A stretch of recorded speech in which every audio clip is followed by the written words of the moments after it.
বড় লোক 3000 টাকা দিয়ে শৈল কিনে নিয়ে গেল, গরিব মানুষ দেহে দিয়ে লম্বাটা হাই চাটতেছে। আল্লাহ কেন যে বড় লোক বানালো, অথবা বানালো ছোট লোক বানালো, ছোট লোক বানালো, শৈল মাছ কেন বানালো?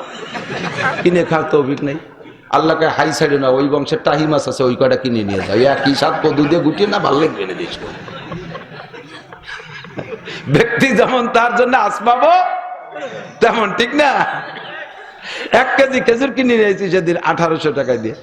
আমার পাশে ওই খেজুর কেনার সময় একটা গরিব লোক আসিয়া বলতেছে, খেজুর কত করে? হুজুর যেটা নিল এটা কত করে? কয় 1800 টাকা। এইটা কত করে? এটা 150 টাকা। এটা মিঠে কম নাকি? ওই 1800 টাকাটা আছে, কিন্তু 150 টাকাটা মিষ্টি বেশি। লোকটা লম্বা একটা হাই সারছে, আমার খারাপ লাগতেছে।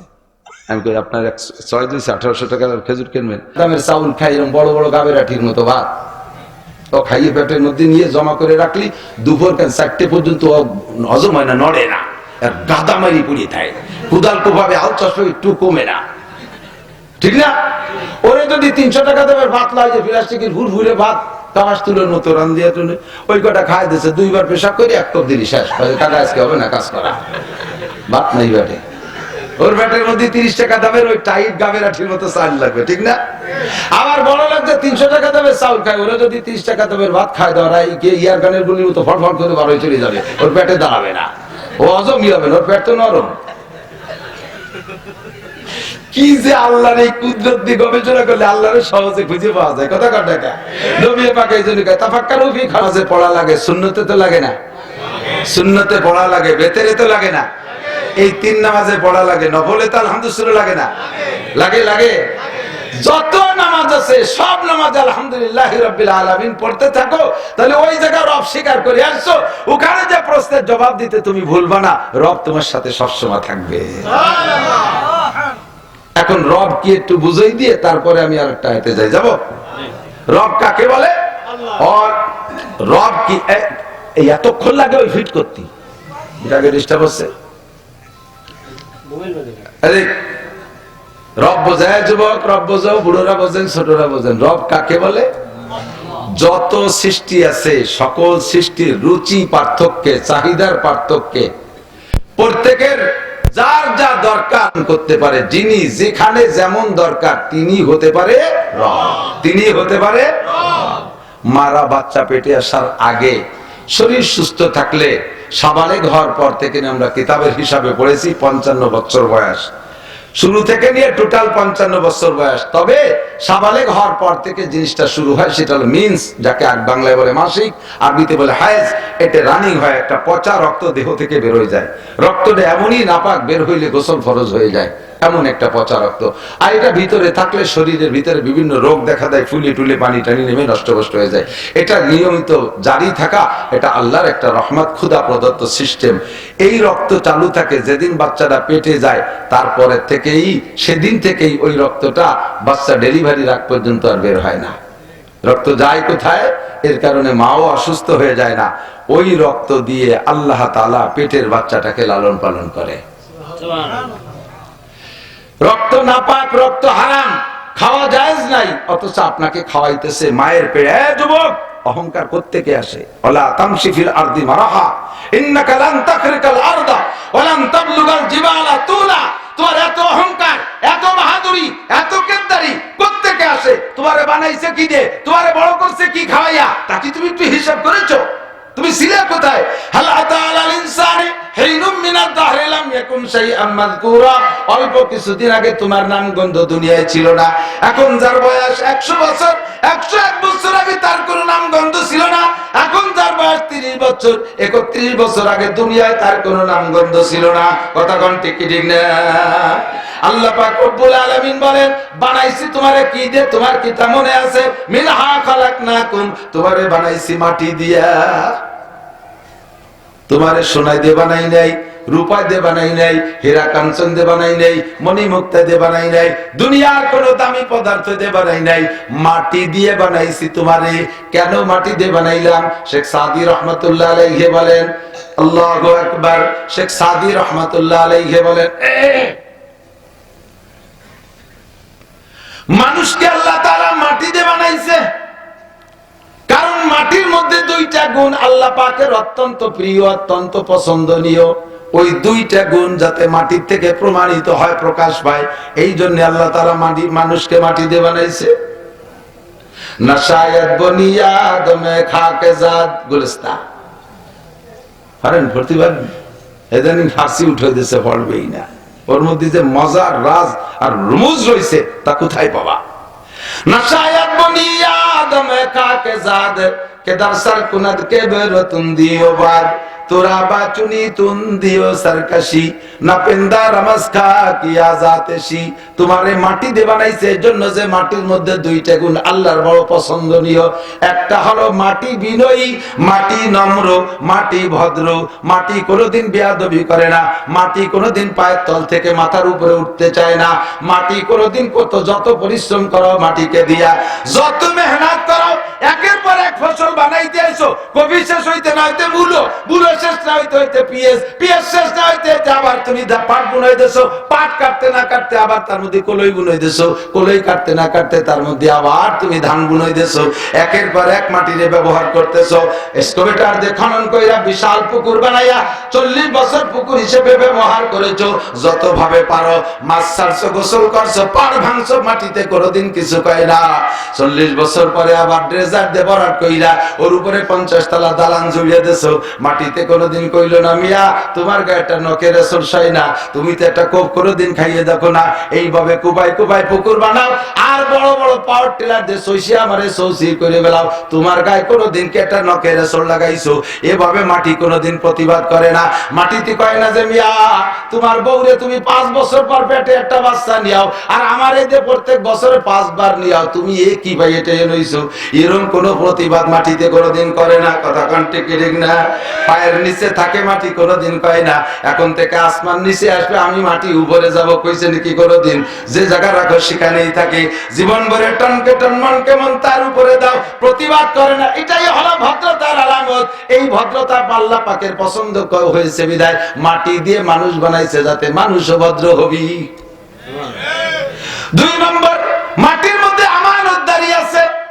মাটিরে যা দেবেন তাতে বাড়াইয়া দেয়। মাটিরে একটা ধান দেবেন, একটা ধানে একটা গাছ গজাবে, ওর গুড়ায় দিয়ে আরো 7টা গাছ হবে। সময় হইলে 7টা গাছের মাথায় 7টা শীষ হবে, আর 7টা শীষে ফিকুল্লি সুম্বুলাতি মিয়াতু হাব্বা। কোরআন শরীফে আছে আল্লাহ কয় ফিকুল্লি সুম্বুলাতি মিয়াতু হাব্বা, প্রত্যেক শীষের মাথায় 100 করে ধান হয়। মাটিরে দেশে একটা ধান, মাটি দেশে 700 ধান। মাটিরে দিবে একটা আমের বীজ, 100 বছর তোমার হাজার হাজার আম দেবে। মাটিরে দিবা একটা নারকেল, 50 বছর হাজার হাজার নারকেল দেবে।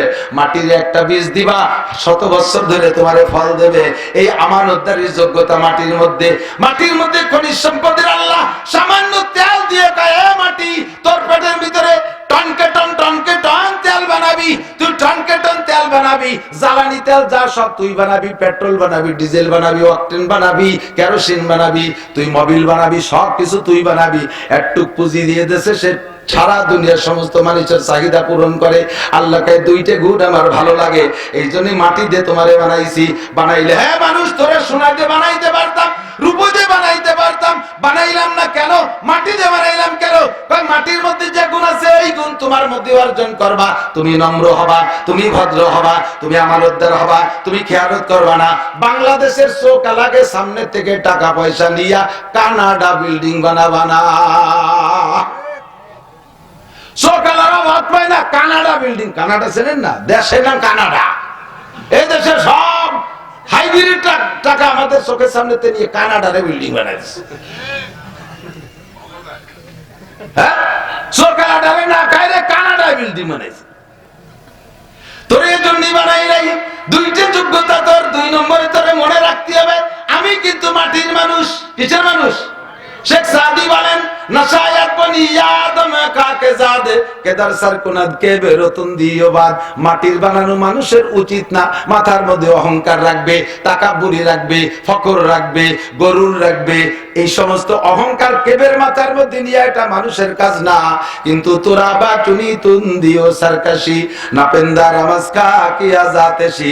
তুমি যেভাবে আকাম কুকাম করে বেড়াও তাতে তো মনে হয় যেন তুমি মাটির বানানো আদম সন্তান না, তুমি আগুনের বানানো শয়তানের বাচ্চা। শয়তান ইবলিস শয়তান আগুন দিয়ে বানানো, খালি উপর দিয়ে ভালায়। রাস্তায় যে আসার সময় একটু সরিয়ে দাঁড়া, আপনি সরিয়ে দাঁড়ান। কে সভদ্র চিন্তা করতে পারে? রাস্তায় মোবাইল নিয়ে কায়তা ইয়ে ভিড়াউটির মতো বেয়া হয়েছে, হ্যালো হ্যালো এলো তিতালে রয়েছে, হরেন দেয় সরে না, গাড়ি পাশার সাথে লাগাই দিয়ে হরেন দেয়, তাও কানে যায় না। মানে মোবাইলের মধ্যে এমন আশে করে ঢুকে গেছে, অনেক সময় দেখবে মোবাইল হাতে নাই, তারপরে হারমোনিয়ামের মতো এর মধ্যে তালে রয়েছে, মানে হাত অটো হয়ে গেছে। এরপরে নামিয়ে মুখ বাড়ি বাড়ি একটু সরিয়ে দেয়, আমাকে একটু জাতি দে, একটু পরে যান, ফোন করতেছি দেখেন না, আমার পরে জাতি হবে। বুঝছি তুই মানুষ আদম মাটির বানানো আদম সন্তান না, তুই আগুনের বানানো ইবলিসের বাচ্চা। কথা কন, ভদ্র হও, নম্র হও, তোমারে বানাইছে মাটি দিয়া, আর বানানোর প্রক্রিয়া কি? এই মাটির থেকে নির্যাত বের করে বীর্যের মাধ্যমে মানুষ তৈরি করেছে, আবার মায়ের পেটে রেখে তোমারে কি খাওয়ায় বড় বানাইছে, মায়ের সেই মাসিকের পচা রক্ত তোমারে খাওয়াইছে। অহংকারটা আসে কোত্থেকে?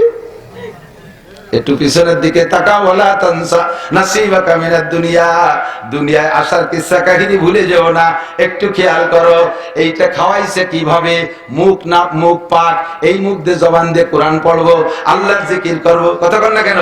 আর রহমান আল্লামাল কুরআন খলাকাল ইনসান আল্লামাহুল বায়ান, আল্লাহ আমার রহমান সৃষ্টি করেছে ইনসান, শিক্ষা দিয়েছে কোরআন। আমার জবানকে আল্লাহ পাক কথা বলার যোগ্যতা দিয়েছে। কে দিয়েছে? জিহ্বে হলি কি কথা হয়? আমার জিহ্বে আর কুত্তর জিহ্বের মধ্যে পার্থক্য কি? একই তো সাইজ, আর ওটা মানে আধা ইঞ্চি টিঞ্চি বেশি হবে, যদি 12 থাই দেয় না ঝুলি থাই। আমি নাড়া দিলি কি সুন্দর কথা হয়, কুত্তই নাড়া দিলি ঘাউ ঘাউ শব্দ হয়। ছাগলের জিহ্বা আর মানুষের জিহ্বের মধ্যে কোনো পার্থক্য নাই। মানুষের নাড়া দিলে কি সুন্দর কথা হয়, আর ছাগলের নাড়া দিলে ভ্যা ভ্যা করে ডাকা হয়। মানুষের জিহ্বের সে গরুর জিহ্বে কত বড়, আমার জিহ্বে 50 গ্রাম 100 গ্রাম গোস্ত হতে পারে, গরুর জিহ্বে 2.5 কেজি গোস্ত, নাড়া দিলে কি হয়? হ্যাম্বা হ্যাম্বা করে শব্দ হয়, কিছুই হয় না। তাহলে জিহ্বা থাকলেই কথা বলা যায় না, জিহ্বে দিয়ে কথা বলায় কে? এই জিহ্বা আব্বা দেশে, আব্বা দেশে, মা দেশে, প্রধানমন্ত্রী, বিরোধী দলীয় নেত্রী, সমন্বয়করা, ডক্টর ইউনূস, এরা দেশে স্বীকার করেন আর না করেন, আল্লাহ কয় আলাম নাজআল্লাহু আইনাইন ওয়া লিসানাও ওয়া শাফাতাইন, তোর দুটো চোখকে আমি দেই নাই, তোর জিহ্বার ঠোঁটকে আমি দেই না। এই কে দেশে? আল্লাহ। আল্লাহর দেয়া জিহ্বারে আজাগা কুজাগা ব্যবহার করবি, আল্লাহ পাক জিহ্বাটা টাইনা ছিঁড়ে ফেলাই দিতে পারে কি পারে না? জিহ্বা সহজ আল্লাহ তাআলা তোরে শেষ করে ফেলাই দিতে পারে। আমাদের ওই অঞ্চলের ভাষায় কয় আমের সাথে সালাও যাবে, গুড় সাথে নুড়ুও যাবে। নুড়ু চেনেন? গোলাপান মাটিতে পায়খানা করে খেট দিয়ে ফেসে ফেলায় না, ওরা কি করে? নুড়ো। তো মাটিতে পায়খানা করছে, পালাইতে নতুন তোর তাজা খেয়ার 800 টাকা মন, আমাকে ওই খেয়ার মন হিসেবে বিক্রি দিয়েছে। 800 টাকা মন খেয়ার, সেই খেয়ারাই নিয়ে সুন্দর করে মুড়াইয়ে পায়খানাটুক ফেলায়, খেয়ার কয়টাকে গড়ার মধ্যে দিনই করতে খায় নাকি? ওই পায়খানা ফেলায় গুড় সাথে নুড়ুও চলে যায় না? জিহ্বের অসৎ ব্যবহারে লাগাবি, জিহ্বে তো যাবে, জিহ্বের সাথে তুইও যাবি, আমের সাথে সালাও যাবে, গুড় সাথে নুড়ুও যাবে। কথা কোন ঠিক কি ঠিক না? এই জিহ্বের উপরে হারাম দিবি, খাইতে বেশি দিন দেবে না, মরার 10 বছর আগে প্যারালাইসিস করে ফেলাইতে হবে, কিছু খাতি পারবি না, খালি নালাবি আর কানবি। এই জিহ্বের উপরে মদ দিস না, গাঁজা দিস না, এবার দিস না, ফেনসিডিল দিস না। তোরে বানাইছে আল্লাহ কি দিয়া? তোরে বানাইছে মাটি থেকে বীর্য বানাইয়া, বীর্য দিয়া পিছনের ইতিহাস মনে কর। তোরে আল্লাহ তাআলা মায়ের পেটের মধ্যে রাইখা লালন পালন করেছে, বড় করছে কি দিয়া? মায়ের মাসিকের পচা রক্ত খাওয়াইয়া। আল্লাহ পাক সেই রক্তটা তোরে মুখ দিয়ে খাওয়াই নাই, যেহেতু এই মুখ দিয়ে আল্লাহ বলে জিকির করবি। রক্ত নাপাক হারাম, তাই মুখ দিয়ে খাওয়াইয়া মুখ নাপাক করে নাই। এই মুখ দিয়ে কোরআন পড়বি, তাই পবিত্র মুখের ভিতরে সেই রক্ত দেয় নাই। মায়ের নারীর সাথে, নাভির নারীর সাথে সম্পর্ক কইরা পাইপ লাইন চালু করে দেখাইয়া বড় করছে। অহংকার তোমার কোত্থেকে আসে? এই জায়গা কোন সিস্টেমে বাচ্চারে বড় করতে হবে? দুনিয়ার কোন ডাক্তার, ইঞ্জিনিয়ার, বিজ্ঞানীর দ্বারা ওইগুলো সরবরাহ করা সম্ভব না। এইটা করে যিনি, তিনি আমার আল্লাহ রব। ঠিক না? এবার এদিক আপনাদের দেশে মুরগির বাচ্চা ডিমিতে 12 মাস 3 দুধ খায় না খুদ খায়? দুধ খায়। ওর মা কি খায়? মাও খুদ খায়, বাচ্চাও তাহলে আপনার মা খাইছে রুটি, আপনি জন্মের পরে রুটি খাতি হবে? দিলে কি বাঁচবেন? তেফলেরা আগার না দেখি বার যায় শির, তেফলেরা আগার না দেখি বার যায় শির, তেফলে মিসকিনরা আজানান মুরদাগির। দুধের বাচ্চারে যদি দুধের পরিবর্তে গোশত আর রুটি দাও, মাজা খায়, তোরও তাই খাতি হবে। এই কয়ে যদি তারে চাপাই দেন, তাহলে ওই একদিনও বাঁচবে না। ওর খাবারে কি লাগবে? আব্বা ভ্যান চালানে, রিক্সা চালাইনে, ডানো মানো কিনতে পারবে না, আল্লাহ তা জানে। এই জন্য মায়ের সাথে আল্লাহ ফিলাক্সার ফিডার দিয়ে পরিমাণ মতো গরম, পরিমাণ মতো ঠান্ডা, পরিমাণ মতো মিঠা, পরিমাণ মতো লবণ, পরিমাণ মতো পাতলা, পরিমাণ মতো গাঢ়, পরিমাণ মতো প্রোটিন, পরিমাণ মতো ভিটামিন, সব কিছু দিয়ে আল্লাহ তাআলা দুধ বানায় মায়ের সিনা বইয়া দিয়েছে। বান্দা, তুমি যাইতেছো দুনিয়ায়, তোমার মায়ের নতুন মেহমান। তোমার মায়ের কাছে তোমার যে মেহমানদারি দরকার অন্য কোনো ভাবে নাও থাকতে পারে, আমি আল্লাহ তোমার রব তোমার মেহমানদারি তোমার মায়ের ফিলাক্স বইরা পাঠাইয়া দিলাম। রব কে? ভাই, মানুষের মধ্যে ফারাক আছে না? সর্বক্ষেত্রে মান, সম্মান, ইজ্জত, আবরু, ধন, সম্পদ ইত্যাদি মিলাইয়া আল্লাহ তাআলা মানুষের ভিতরে ক্লাসিফিকেশন করে রাখছে। সব মানুষ যদি একই রকম হইতো, তাহলে আমরা কিন্তু চলতে পারতাম না। কথা কন না কেন? সবাই যদি শিল্পপতি হতো, তাহলে জুতো বানাতো কিনা? মুসি লাগবে না? এখন যদি প্রেসিডেন্টের কনজামিয়া তোমার জুতো তুমি বানাই পাই, তো আমরা বানাই দিতে পারবো না, তাহলে প্রেসিডেন্ট জুতো বানাতে পারবে? ও কোনো মতে কাঠ দিয়ে কারণ খড়ো বানায় আটা লাগবে পাই দিয়ে। দামি দামি জুতো পরবে সব মুসিরা, কারণ ওরা বানাতে পারে, ওরা পরবে। আমাকে যদি বলা হতো যে যার যার লুঙ্গি শেষে বুনোই করো, তাহলে কি লুঙ্গি পরা সম্ভব ছিল? ওই চামড়া চুমড়ো ভরে মাথা হতে দিক আটা চড়া গেল। আল্লাহ তাআলা একদলে তাঁতি বানাইছে, তোরা বানাবি, আর একদল দামি দামি পোশাক পরবে। এই পোশাকের ভিতরে ক্লাসিফিকেশন করে দিয়েছে। 3000 টাকা দামের লুঙ্গি আছে না নাই? পরার লোক আছে। 300 টাকা দামের লুঙ্গি আছে, তা পরারও লোক। 300 টাকা দামের চাউল আছে, তা খাওয়ারও লোক আছে। 30 টাকা দামের চাউল আছে, তা খাওয়ারও লোক আছে। এই জায়গা পাল্টাইলেও সহ্য হবে না, কারণ যে লোকটা 30 টাকা দামের চাউল খায়, এরকম বড় বড় গাবেরাঠির মতো ভাত ও খাইয়ে পেটের মধ্যে নিয়ে জমা করে রাখলি, দুপুর 4টে পর্যন্ত হজম হয় না, নড়ে না, গাদা মারি পুড়িয়ে থাকে, কুদাল কোভাবে আল চাষ একটু কমে না, ঠিক না? ওরে যদি 300 টাকা দেবের ভাত লাগে, প্লাস্টিকের হুড় ভাত কাবাস তুলের মতো রান দিয়ে ওই কটা খাই দিয়েছে, 2বার পেশাব করে 1 টপ দেরি শেষ। কাকা আজকে হবে না কাজ করা, ভাত নেই বাটে। ওর বাটের মধ্যে 30 টাকা দামের ওই টাইট গাবের আঠির মতো চাল লাগবে, ঠিক না? আবার বড় লাগছে 300 টাকা দামের চাউল খায়, ওরা যদি 30 টাকা দামের ভাত খায়, ধরা ইয়ার গানের গুলির মতো ফল ফল করে বারোয় চলে যাবে, ওর পেটে দাঁড়াবে না, ও হজমই হবে না, ওর পেট তো নরম। কি যে আল্লাহর এই কুদরত দিয়ে গবেষণা করলে আল্লাহর সহজে খুঁজে পাওয়া যায়। কথা কাটা নবী পাক এই জন্য কয় তাফাক্কারু ফি খালকিল্লাহ ওয়ালা তাতাফাক্কারু বিল্লাহ। আল্লাহরে তালাশ করতে কই বিল আর আড়ি দৌড়িও না, পাবা না খুঁজে, আল্লাহর সৃষ্টির ভিতরে ডুব দাও, দেখবা সব জায়গায় আল্লাহর কুদরত আছে। সুবহানাল্লাহ, আল্লাহু আকবার। দোস্ত, এত বড় শৈল মাছ 3000 টাকা, এক শরীর দাম 3000 টাকা। এই কিনে খার লোক আছে না নাই? বড় লোক 3000 টাকা দিয়ে শৈল কিনে নিয়ে গেল, গরিব মানুষ দেহে দেয় লম্বাটা হাই চাপতেছে। আল্লাহ কেন যে বড় লোক বানালো, অথবা বানালো ছোট লোক বানালো, ছোট লোক বানালো, শৈল মাছ কেন বানালো? কিনে খাওয়ার তৌফিক নেই। আল্লাহকে হাই সাইড না, ওই বংশের টাহি মাছ আছে, ওই কটা কিনে নিয়ে যায়, একই সাত পদ্ধতি গুটিয়ে না ভালো বেড়ে দিস। ব্যক্তি যেমন তার জন্য আসবাবো তেমন, ঠিক না? 1 কেজি খেজুর কিনে নিয়েছি সেদিন 1800 টাকা দিয়ে। আমার পাশে ওই খেজুর কেনার সময় একটা গরিব লোক আসিয়া বলতেছে, খেজুর কত করে? হুজুর যেটা নিল এটা কত করে? কয় 1800 টাকা। এইটা কত করে? এটা 150 টাকা। এটা মিঠে কম নাকি? ওই 1800 টাকা ঢালছে, কিন্তু 150 টাকাটা মিষ্টি বেশি। লোকটা লম্বা একটা হাই চাচ্ছে, আমার খারাপ লাগতেছে। আমি কই আপনার 1800 টাকা খেজুর কিনবেন? না হুজুর নেব না। আপনি আজকে কিনে দেবেন, আপনার বাপ ভালো, কিন্তু খাইয়ে লোভ হয়ে গেলে ফিরে দিন কিনতে গেলে কিটা কিনে দিবেন। আমাকে আল্লাহ তাআলা 150 টাকার পার্টি বানাইছে, 150 টাকার আমি 150 টাকার পার্টি, আমার জন্য আল্লাহ পাক 150 টাকার রব। কথা কন না? আমার এই 150 টাকার খেজুর আমার যোগ্যতাই কুলে, তাই আল্লাহ বানায় রাখছে, আমি 150 টাকার ডাই খাই। চিংড়ি মাছ কিনতে গেছি 1000 টাকা কেজি, গরিব মানুষ চাইয়ে রয়েছে, ও কটা ছোট ভুসি চিংড়ি খুঁজতেছে, আর ওই আমার 4-5 কেজি কিনছি, ওই দেখতেছে। আমি বুঝতেছি যে ওর লোভ হচ্ছে, খুব খারাপ লাগতেছে। আমি বলি, ওরে 1 কেজি দেন। কোনো মতে নেবে না, কয় না হুজুর, এই একদিন খেয়ে শেষে জিভে খারাপ হয়ে যাবে না, পরে তার ছোট ইচ্ছে খাবি না। আর ফিরে দিন আমার সাথে দেখা হলে আমি আবারও কিনে দেবো তোমারে, তবুও থাক। আমি না, আজকে নিতেই হবে।